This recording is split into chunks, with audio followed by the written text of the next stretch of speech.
Let's do it. Yeah. Winter townhomes. Condos less than 4 on a lot. Well, yeah, I think that's what we want to go through first, is perhaps the condo stuff, and then we'll go through the guidelines with FHA. So, all right, I think that the major changes, and I'm already seeing a lot of things happening with condos. And October 1 is going to be some major changes. So I'll start off with the good things first. Detached townhomes are going to be treated like a single-family residence. So if you have a legal description as a condominium, but the townhome is not attached by any other adjoining wall, and you can do this up to 2 and 3 units. 2 on a lot, 3 on a lot. I think this is going to be a huge, huge opportunity for FHA. Detached, right? If they are detached. Even though they're legally described as a condominium, you can treat them as a single-family residence. And that's going to be a huge benefit for this area. So why couldn't we just do all of them? Why have to make that designation? I know. Detached versus detached. Well, you're dealing with the federal government, and you have to understand that that the federal government really is not a very poor business people. They want to bureaucracy. Yes. You just said a mouthful. Yeah. Detached, but their garages happen to be. That's what I'm going to get more and more clarification on this, and I think we have some time, which is a good thing, until October 1 to where it fully takes effect. But I really want, before it becomes official, before we start opening up escrows and telling sellers and buyers what can and cannot be done, I want to get real clarification, so that way we're not in escrow and then it falls apart. But that's going to be it. And this is a case number that is ordered October 1, which means you can't open up escrow until October 1 on this, when the new rules take effect. The old rules will apply for case numbers September 30th or earlier. So if you have open up escrow, we can still use the old rules from September 30th, but we can close up to 6 months after that. So that might be something, as we get approaching to that date, we might be able to figure out a way to accommodate. But I think that's a real huge benefit, is the site plan. A lot of them in Torrance, a lot of them are in, especially in North and South, down to the 2 or 3 on the lots. But yeah, some of them have adjoining garages, and I got to make sure that, I think it's the living area. As long as the living area walls are not adjoined. No common wall. Exactly. I'm trying to use common sense, but every time I try to use common sense with the federal government, it just messes me up. But the other thing about the property, just let me add something. The property types that we're talking about in our area are very uncommon for most of the country. So when they roll these rules out, they're really not that familiar with our little marketplace. So that's why you get these kind of crazy rules. Right, and there's some up in Northern California, such as in San Francisco. There's some 2 or 3 lots, but they're not as prevalent as they are here in Southern California. So they can't make rules just for our area. They have to do it for the entire United States. But another great thing about this new rule is that the owner occupancy only needs to be 50% instead of 51%. So a lot of these smaller condo units, that really makes a big difference. If you have a 6-unit condo, in the old days, you needed 4 of the 6 to be owner occupied and pre-sold. Now you just need 3 out of the 6.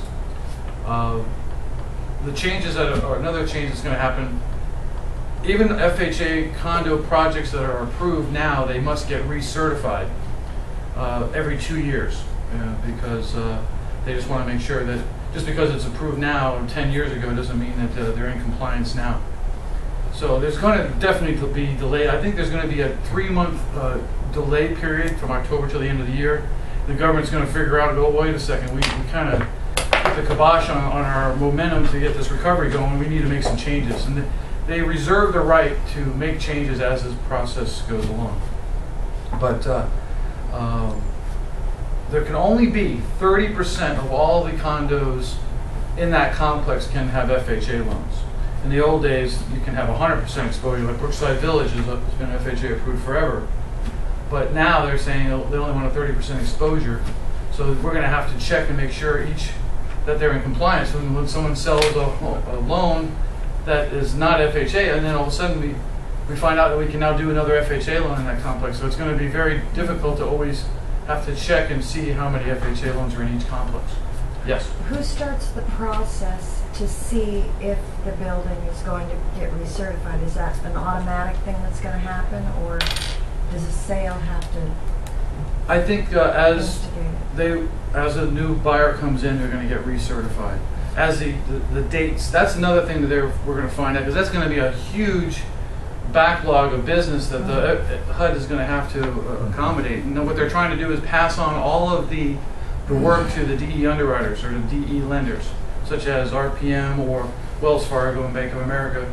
They're saying, hey, we don't have the staff, we want to have you guys approve and then put the liability on them. So that's up for discussion, and it's hopefully going to be modified as we proceed. But it is going to be a huge amount of work, and it's going to probably delay escrows. If FHA, I hope this is not the case, but we may be in 60-day escrow scenarios like it was back in the 70s when we did an FHA loan. But hopefully, because we need a recovery, any more delays is going to stall the recovery, it's going to put pressure on prices even further, and hopefully they'll realize that. Now another thing, good thing too, now an FHA HUD home, whenever you have an FHA loan and it goes into foreclosure, becomes a HUD home, you no longer, even if it's a condo, you won't have to get HUD approval or condo approval if it's an existing HUD home. No recertifications. So they're saying to themselves, hey, we have a repoed property. We don't want to delay that process. We want to get that place sold. We don't have to worry about condo approval. So that's another good thing as well. Because those HUD homes are going to be increasingly. Instead of having an REO property, we're going to see a lot more HUD homes on the market due to all these FHA loans. So what do you mean by HUD home? A HUD home is defined as a property owned by the federal government. Oh, okay. They had the insurance that we Foreclosed on? Exactly. And how do we tell? We can easily tell by the deed of trust, because there's a case number on the deed of trust. You can check it out by title company, and you can see the case number on that deed of trust. And I'm wondering, like, for us making an offer on a place, and let's say it's in a condo project where you're not sure if it's going to end up having to be recertified or not. If you could tell that it was already, and it's a, it's a short REO, but you don't know which bank owns it. Is it the government or? Well, bank? that's a very good point. We will need to get the 5-digit track number on all condo projects. That's what we need all the time. We can thoroughly check and see if it is insured by HUD already, and we can also check it out with the title company, get a copy of the deed of trust. You can right away tell if it was an FHA loan or not. Are you guys going to have like a little website where we can go and check ourselves? Well, yes, so you can call one of us, or call myself, or Grant, or It's on the HUD website. Joanne? website. I've got the Those website. what complexes are approved. I've got the website. I can send that to you. I'm not so much thinking about the particular the project as I am that unit, whether it's now HUD owned Oh. or. Or essentially, how can you find HUD homes? How Will can it you say HUD? go out and You'll find show it. HUD available home also show Does it say it? That's a good question. FHA or whatever, it's the Do government. some research and find that Because I've out. never be seen great. one, that's why I was. I think that's We get asked that FHA stuff all the time. Hey, loans. we want to buy a foreclosure. Sure. And I said, but if it's already FHA approved, like you just mentioned, that's pretty cool. Yes. A Yeah. HUD home automatically will not need condo approval, because they automatically realize we already took the property, we already approved it at one time, we want to get rid of it. Let's not delay those. You can sell those to investors first, low down too, right? No, No, unfortunately not. you can sell it, but not low down. Correct. Okay. Correct. So those are some of the main things with condo approvals that we're going to definitely be a part of. But another thing I wanted to talk about today is, and I'll definitely be available after this meeting, we can discuss more. But I wanted to go over a lot of the really important points about FHA borrowers. You can kind of see what type of borrower you have and what kind of offer you're getting by just kind of asking a few key questions. What were their debt ratios? What is their FICO score?